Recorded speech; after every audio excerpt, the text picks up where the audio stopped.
نحمدہ و نصلی علی رسول الکریم۔ سیدنا ابو ہریرہ رضی اللہ تعالیٰ عنہ روایت کرتے ہیں کہ رسول اللہ صلی اللہ تعالیٰ علیہ وسلم نے فرمایا کہ مجھے 6 وجوہ سے انبیاء کرام علیہ السلام پر فضیلت دی گئی ہے۔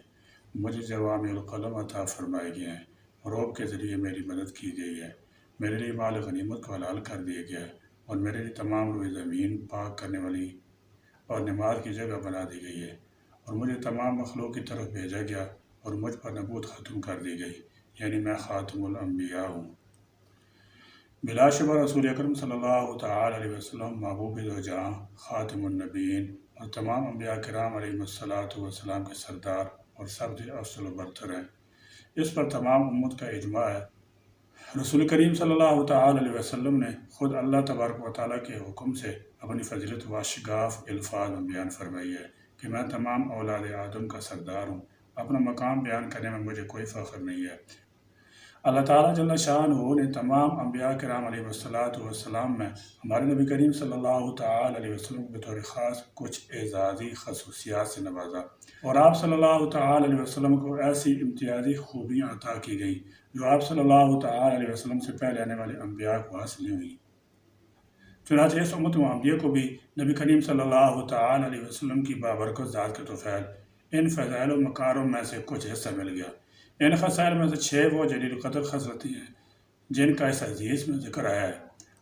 اول، حضور اکرم صلی اللہ تعالیٰ علیہ وسلم نے فرمایا، اعطیت جوامع الکلم، مجھے اللہ تعالیٰ نے جوامع الکلم دیے ہیں۔ پہلی چیز جوامع الکلم عطا کیے، کلم جمع ہے کلمہ کی۔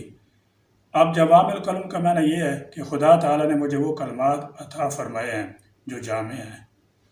کلم اس لفظ کو کہتے ہیں کہ لفظ ایک ہوتا ہے اور اس کے معنی کئی 100 یا کئی ہزار ہوتے ہیں۔ قاضی عیاض رحمۃ اللہ علیہ الشفا میں فرماتے ہیں، زبان کی فصاحت اور قول کی بلاغت کے اعتبار سے رسول کریم صلی اللہ تعالیٰ علیہ وسلم کی ذات مبارکہ سب سے فائق ہے۔ رسول کریم صلی اللہ تعالیٰ علیہ وسلم کا کلام انتہائی شستہ، رواں اور موقع مال پر کامل، منطبق، نہایت مختصر، بامقصد، بہت نکلا ہوا اور اجلا، معانی کی صحت پر محیط اور تکلف سے یکسر خالی تھا۔ اس کی بنیادی وجہ یہی ہے کہ انہیں جامعیت بھرے کلمات سے نوازا گیا تھا۔ ہمارے نبی کریم صلی اللہ تعالیٰ علیہ وسلم کو جتنے مسائل چاہیے تھے، اگر اللہ تعالیٰ جل شانہ اتنے کلمات عطا فرماتے تو بتائیں ان کلمات کو کون سا پرست چھاپ لیتا، کون سا قلم لکھ لیتا، کون سا سینہ محفوظ رکھ سکتا اور کون سا بندہ پڑھ لیتا۔ حضور پاک صلی اللہ تعالیٰ علیہ وسلم قیامت تک کے لیے نبی ہیں۔ حضور پاک صلی اللہ تعالیٰ علیہ وسلم کی امت کو قیامت تک کی کروڑوں مسائل پیش آنے تھے، اور اللہ کے نبی کو کروڑوں مسائل کے لیے کروڑوں کلمات عطا کر دی جاتے تو بتائیں یہ کروڑ کلمات کون سا پرست چھاپتا، کون لکھتا، کون ان کو پڑھتا۔ اللہ تعالیٰ نے کرم کیا کہ حضور کریم صلی اللہ تعالیٰ علیہ وسلم کو کروڑوں مسائل عطا فرمائے۔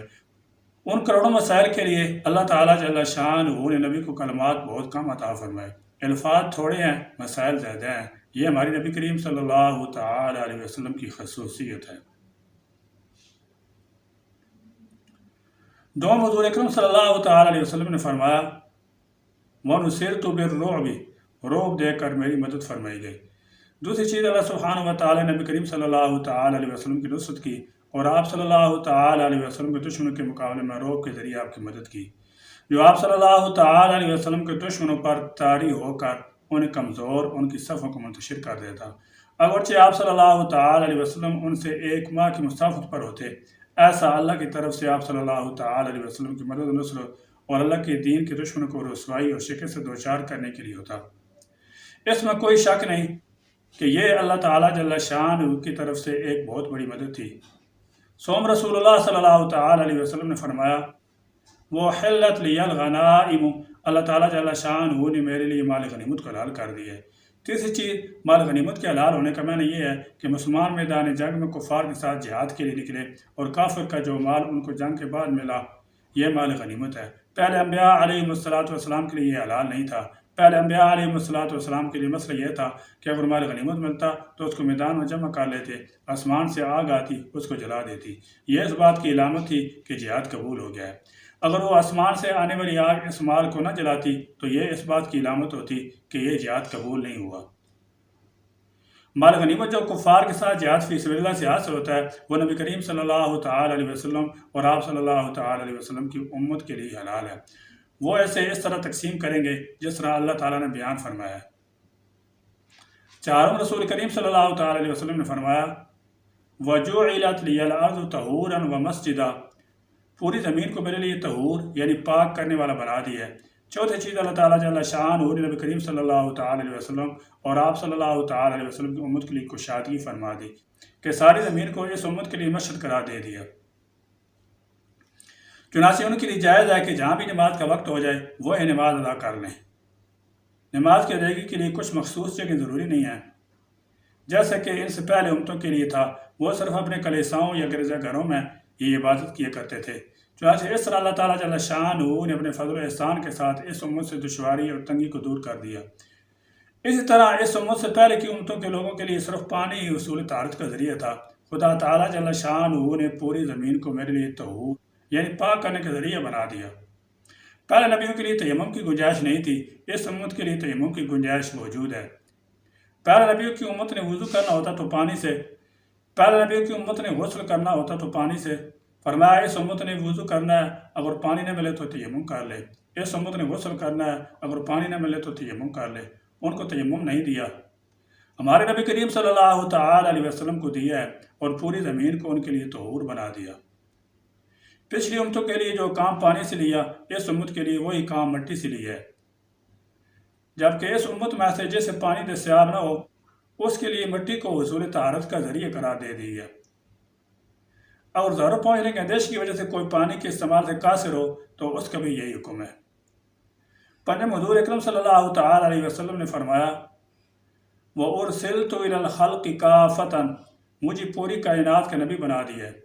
پانچویں چیز ہماری نبی کریم صلی اللہ تعالیٰ علیہ وسلم جنات کے بھی نبی ہیں، یہ ملائکہ کے بھی نبی ہیں، حور و غلمان کے بھی نبی ہیں، امتوں کے بھی نبی ہیں، یہ انبیاء علیہ السلام کے بھی نبی ہیں۔ ہمارے نبی صلی اللہ تعالیٰ علیہ وسلم اس دور کے بھی نبی ہیں جب لوگ پیدل چلتے تھے، اس دور کے بھی نبی ہیں جب لوگ خچر پر سفر کرتے تھے، اس دور کے بھی نبی ہیں جب لوگوں نے سائیکل پر بیٹھنا شروع کیا، اس دور کے بھی نبی ہیں جب لوگ ریل کار میں بیٹھتے، اس دور کے بھی نبی ہیں جب لوگ جہاز پر بیٹھتے ہیں۔ سابقہ انبیاء علیہ السلام میں سے ہر نبی کی دعوت اس کی اپنی قوم کے ساتھ خاص تھی۔ اللہ تعالیٰ جل شانہ نے اس شریعت کو ہر وقت ہر جگہ کے لیے موضوع بنایا ہے۔ اس موضوعیت اور کمال کی وجہ سے یہی آخری شریعت ٹھہری، کیونکہ اس میں کسی زیادتی کی ضرورت نہیں ہے اور نہ ہی اس میں کوئی نقص پایا جاتا ہے۔ اپنے اندر پائے جانے والے بقا اور ہمیشگی کے عناصر کی وجہ سے یہ ایک جامع شریعت ہے۔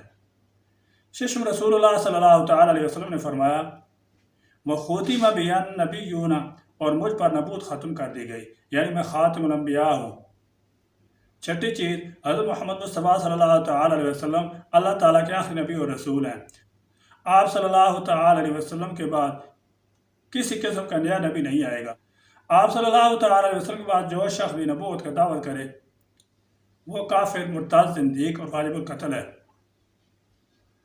قرآن مجید کی 100 سے زائد آیات مبارکہ اور حضور نبی کریم صلی اللہ تعالیٰ علیہ وسلم کی تقریباً 210 احادیث مبارکہ اس بات پر دلالت کرتی ہیں کہ حضور رحمت عالم صلی اللہ تعالیٰ علیہ وسلم اللہ تعالیٰ کے آخری نبی اور رسول ہیں۔ اس بات پر پختہ ایمان عقیدہ ختم نبوت کہلاتا ہے۔ حضور نبی کریم صلی اللہ تعالیٰ علیہ وسلم نے بار بار تاکید کے ساتھ اپنے خاتم النبیین ہونے کا اعلان فرمایا اور مختلف تمثیلات کے ذریعے اس اصطلاح کے معنی کی وضاحت فرمائی ہے، جس کے بعد اس لفظ کے معنی میں کسی قسم کی تعبیر کی گنجائش نہیں رہتی۔ اللہ رب العزت مجھے اور آپ کو حضور کریم صلی اللہ تعالیٰ علیہ وسلم کو سچا عشق نصیب فرمائے اور حضور کریم صلی اللہ تعالیٰ علیہ وسلم کو سچا غلام بنائے۔ آمین یا رب العالمین۔ وآخر دعوانا الحمد للہ رب العالمین۔